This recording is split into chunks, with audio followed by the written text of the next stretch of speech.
پھرتا ہے، کمانے کھٹانے کے لائق نہیں ہے، نکما ہے، مجنون ہے، دیوانہ ہے، پاگل ہے، لیکن جوان ہے، وہ کمانا کھٹانا کچھ جانتا ہی نہیں ہے ایک روپیہ، تو ایسے نوجوان کے بارے میں اللہ کے نبی نے فرمایا فعلیہ بالصوم، تو ایسے نکمے نوجوانوں پر روزہ ہے، جب وہ روزہ رکھے گا تو نفسانی خواہشات اس کی دب جائے گی۔ اللہ کے نبی صلی اللہ علیہ وسلم نے حضرت علی رضی اللہ تعالی عنہ سے ارشاد فرمایا تھا، اے علی ثلاث لا تؤخرھا، تین کام میں لیٹ مت کرنا ہے، ہاں تین کام میں تمہیں لیٹ نہیں کرنا ہے، دیر نہیں کرنا ہے۔ الصلاۃ اذا حضرت، جب نماز کا وقت ہو جائے تو لیٹ نہیں کرنا ہے۔ والجنازۃ اذا حضرت، اور جب جنازہ تیار ہو جائے اس میں تاخیر نہیں کرنا ہے۔ والایب اذا وجدت لها کفوا، اور ایک کنوارا لڑکا اور ایک کنواری لڑکی کا جب ہم مثل پا جاؤ، جوڑا پا جاؤ، تو اس کو نکاح کرنے میں تاخیر مت کرنا۔ یہ تین کام ایسے ہیں جن تین کاموں میں اللہ کے نبی صلی اللہ علیہ وسلم نے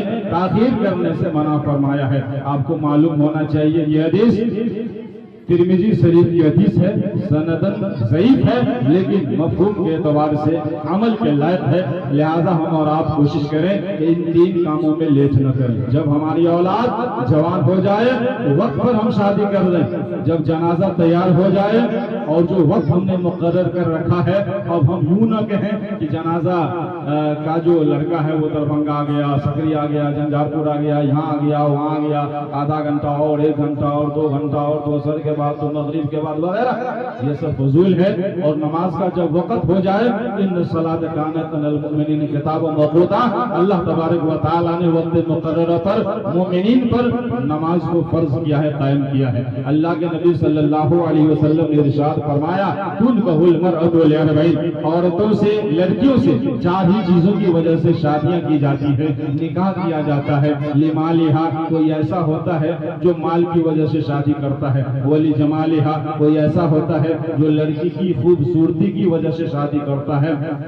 ولحسبہا، کوئی ایسا ہوتا ہے جو حسب و نسب کی وجہ سے شادی کرتا ہے۔ ولدینہا، کوئی ایسا ہوتا ہے جو دینداری کی وجہ سے شادی کرتا ہے۔ میں نے چند باتیں اس لیے کہنا شروع کر دی کہ جو بھی ہمارے محلے کے نوجوان ہیں یا جو بھی ہمارے محلے کے شخص ہیں، ان تمام لوگوں سے میں پرخلوص گزارش کروں گا کہ سرنی آ چکی ہے، 2-3 منٹوں میں انشاءاللہ دعا ہوگی۔ آپ لوگوں کے آنے کا انتظار میں کر رہا ہوں، جب تک کہ میں ان لوگوں سے باتیں کر رہا ہوں آپ حضرات 2-3 منٹ میں تشریف لے آئیں، انشاءاللہ اس کے بعد دعا ہوگی۔ بہت کم لوگ یہاں موجود ہیں، لہذا آپ حضرات تشریف لے آئیں۔ تو اللہ کے نبی نے فرمایا کہ شادی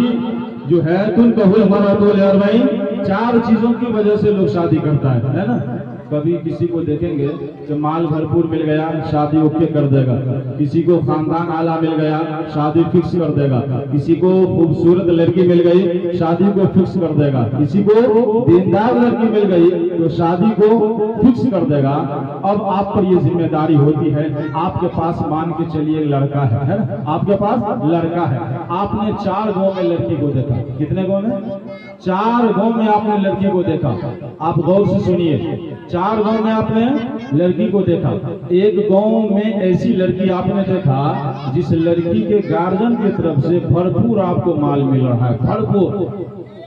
بھرپور مال مل رہا ہے۔ اگر آپ نے 5 لاکھ کا کیش اور نقد کے بارے میں کہہ دیا تو ماشاءاللہ وہ تیار۔ تو ایک جگہ آپ نے ایسی لڑکی دیکھا جو مال بھرپور آپ کو وہاں سے ملتا ہے۔ ایک گاؤں میں آپ نے ایسی لڑکی دیکھا جس لڑکی کا خاندان بہت بڑا ہے نا، ہاں اس کے خاندان میں کوئی ماسٹر ہے، کوئی حاجی ہے، کوئی مکھیا ہے، کوئی سرپنچ ہے، کوئی ایس ڈی او ہے، کوئی کلکٹر ہے، کوئی ماسٹر ہے، کوئی یہ ہے وہ ہے، اونچے پد کے لوگ ہیں ایک لڑکی کے خاندان میں۔ تو ایک لڑکی کو میں اپنا خاندانی لڑکی کو دیکھا تھا، اور تیسرے گاؤں میں جو آپ نے لڑکی کو دیکھا ہے وہ لڑکی خوبصورت زیادہ،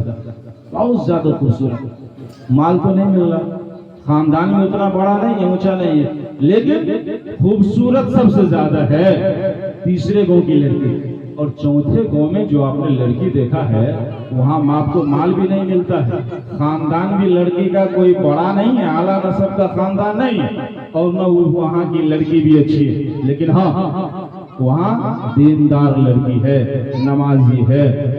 قرآن کی تلاوت کرنے والی ہے، مومن ہے، پاک دامن ہے، نماز روزے کا پابند ہے، تو اب آپ کو چوائس کرنا ہے۔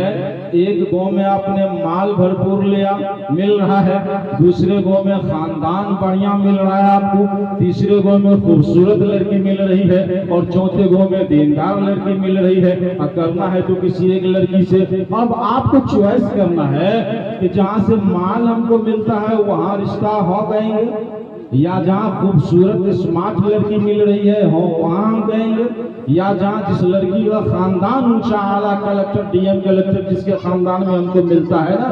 وہاں ہم ہو گئیں گے، یا جہاں دیندار لڑکی مل رہی ہے وہاں ہم گئیں گے۔ آپ کہاں ہو گئیں گے؟ اللہ کے نبی صلی اللہ علیہ وسلم نے آپ کو ان چاروں لڑکیوں کی تخصیص کر کے بھی بتا دیا کہ فَاظْفَرْتَ بِذَاتِ دِینٍ تَرِبَتْ یَدَاکَ۔ کہ سنو میری امتیوں، ان چار لڑکیوں میں دیندار لڑکیوں کو ساری لڑکیوں پر ترجیح دو۔ اگر قرآن پڑھنے والی مل گئی، نماز پڑھنے والی مل گئی، دعا کرنے والی مل گئی، مومنہ مل گئی، صابرہ مل گئی، ساجدہ مل گئی، صائمہ مل گئی، تو ساری بقیہ تینوں لڑکی کو بیکار کر دو۔ اگر تو نے دیندار لڑکی کو فوقیت نہیں دیا، ترجیح نہیں دیا، اولیت کا مقام نہیں دیا، پراتمکتا نہیں دیا، اور مال کی محبت میں دیندار کو نگلیکٹ کر دیا، خوبصورتی کی محبت میں دیندار کو بیکاٹ کر دیا، اعلیٰ خاندان کے ساتھ رشتہ جوڑنے کی محبت میں دیندار کو تو نے سائڈ کر دیا، یہی وہ لڑکی تمہارے گھر میں آئے گی، کل ہو کے خون خراب کرے گی، گالی گلوچ کرے گی، ڈرامہ کرے گی، انسانی صورت لے کے آئے گی، شیطان کی سیرت لے کے آئے گی، تمہارے گھر کو تو بالا کر دے گی۔ آپ کو چوائس کرنا ہے دیندار لڑکی کو۔ آج کل لگ بھگ 90-95% لوگ دیندار لڑکی کو بیکار کر دیتا ہے۔ ہاں غریب گھر کی لڑکی ہے لیکن ہاں نمازی ہے، دیندار ہے، اس کو سائڈ کر دے۔ کیا کہا اس کا گارجن کا دے گا، اس کا گارجن کہاں سے پیسہ دے گا، کہاں سے گودریج دے گا، کہاں سے فریج دے گا، کہاں سے کولر دے گا، کہاں سے پلنگ دے گا، کہاں سے موٹر سائیکل دے گا، کہاں سے کیش دے گا، نقد دے گا، ہے نا؟ اس کو بیکار کر دیتا ہے، اور جس کا پرینام اور نتیجہ یہ ہوتا ہے کہ چند ہی مہینوں یا چند ہی سالوں کے بعد جب رنگ گرگٹ کی طرح سے بدلنا شروع کرتی ہے، تب جائے گا بابا کے پاس، بھیم کے پاس، اوجھا کے پاس، امام کے پاس، راہب کے پاس، نجومی کے پاس، ادھر جائے گا ادھر جائے گا، ہم کو دم کر دیجئے، پانی دم کر دیجئے، ساس بہو میں ملان کرا دیجئے، ساس بہو میں محبت ڈال دیجئے، ساس کو نون پڑا کے کھلا دیا، بہو کو نون پڑا کے کھلا دیا، بیٹا کو ایسے کیا، سسور کو، ارے کچھ بھی نہیں کیا۔ شادی کے وقت میں تم نے دیندار لڑکی کو بیکاٹ کیا، جس کا نتیجہ تم کو یہ بھگتنا پڑتا ہے کہ کہیں تم کو پانی دم کروانے کے لیے جانا پڑتا ہے، کہیں تم کو پھکوانے کے لیے جانا پڑتا ہے، کہیں تم کو پھول مالا لینے کے لیے جانا پڑتا ہے، کہیں تم کو تعویذ لینے کے لیے خامخواہ جو شرک ہے وہاں جانا پڑتا ہے۔ غلطی تو تو شادی کے وقت میں کرتا ہے۔ قرآن پڑھنے والی تھی، غریبی کی وجہ سے تم نے لات مار دیا ہے۔ نماز پڑھنے والی لڑکی تم کو ملی تھی نا، اس کے گارجن کمزور تھے، غریب تھے، تم نے اس کو پھٹکار دیا ہے، اور مال جہاں مل رہا ہے وہاں تم نے ہونک کر دیا، تو گھر کس کا تباہ ہوگا؟ اس لیے اللہ کے نبی نے فرمایا فَاظْفَرْتَ بِذَاتِ دِینٍ، دیندار لڑکی کو ساری لڑکیوں پر ترجیح دے دو۔ ایک حدیث میں اللہ کے نبی صلی اللہ علیہ وسلم نے فرمایا تزوجوا الودود الولود، زیادہ بچہ دینے والی عورت سے شادی کرو، فإنی مقاصر بکم الامم، کل حشر کے میدان میں دیگر نبیوں کی بنسبت، دیگر نبیوں کی امتی کی بنسبت میں اپنی امتی کو دیکھ کر کے فخر محسوس کروں گا، لہذا زیادہ بچہ دینے والی عورت سے شادی کرو۔ اللہ کے نبی نے فرمایا اذا تزوج العبد، جب بندہ شادی کرتا ہے، نکاح کر لیتا ہے، فقط استکمل نصف الدین، اس کا آدھا دین مکمل ہو جاتا ہے، آدھا دین اس کا پورا ہو جاتا ہے۔ فلیتق اللہ فی النصف الباقی، بس چاہیے کہ آدھے دین کے بارے میں اللہ سے ڈرتا رہے اور اللہ کا خوف کھاتا رہے۔ میرے محترم بزرگوں اور دوستوں، آج ضرورت اس بات کی ہے جس انداز میں ہمارے نبی کریم صلی اللہ علیہ وسلم نے شادی کرنے کا طریقہ بتایا ہے، سلیقہ بتایا ہے، طور طریقہ بتایا ہے، اس طور طریقے کو ہم نے آج بالائے طاق رکھ دیا ہے، پاؤں تلے روند دیا ہے، چپل کے نیچے مسل دیا ہے، اور غیروں کے طریقے کے مطابق ہے نا شادی بیوہ کرنا ہم لوگ فخر محسوس کرتے ہیں۔ میرے محترم بزرگوں اور دوستوں، آپ کو معلوم ہے پہلے زمانے صحابہ کرام کے زمانے میں جب ہمارے صحابہ کرام کی شادیاں ہوتی تھی نا، تو پڑوسی کو بھی نہیں پتا چلتا تھا